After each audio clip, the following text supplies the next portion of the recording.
Good day mga kaayos! Ako nga pala ulit ang inyong Kuya Nap na bumabati sa inyo ng isang mapagpalang araw. Kung bago lang kayo dito sa content ko, isang like, isang comment, isang share. Kahit ano dyan, masaya na po ako doon. At pag-usapan natin yung mga importanteng bagay na nangyayari mismo sa buhay nating lahat. Ito, pag-usapan natin mga kaayos, tungkol naman ito sa mga ama, tatay, papa ng mga tahanan. Alam nyo kasi tayong mga ama, tatay ng tahanan, minsan aminin natin na meron tayong kayabangan. Kahit sa gitna ng mga pagsubok o problema na dumarating sa buhay natin, minsan pinansyal, pag-aaral ng mga anak natin, pagkain araw-araw, minsan may sakit tayo.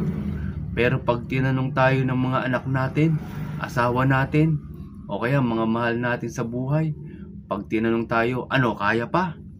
Ang sasabihin ng isang mayabang na tatay, kayang-kaya, walang problema, huwag kang mag-alala.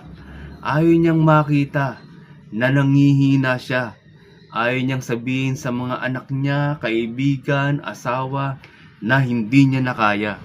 Alam niyo mga ama ng tahanan, meron akong i-advise sa inyo.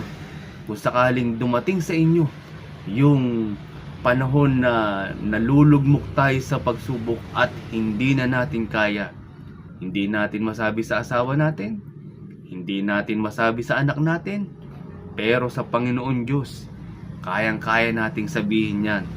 Kahit pa umiyak ka, lumuhod ka, o kaya maglumuhod ka pa sa Kanya, at sabihin mo sa Kanya, Panginoon Diyos, hindi ko na kaya. Basta nasa tama ka, papakinggan ka niya at tutulungan ka. Huwag nating itaas ang sarili natin sa Panginoon Diyos. Kung kaya nating itaas yung sarili natin sa ibang tao, pero sa Panginoon Diyos, ibaba natin yung sarili natin. At pag lumapit tayo sa Kanya, tutulungan niya tayo. Sana may matutunan tayo, mga ama ng tahanan. God bless and ayos!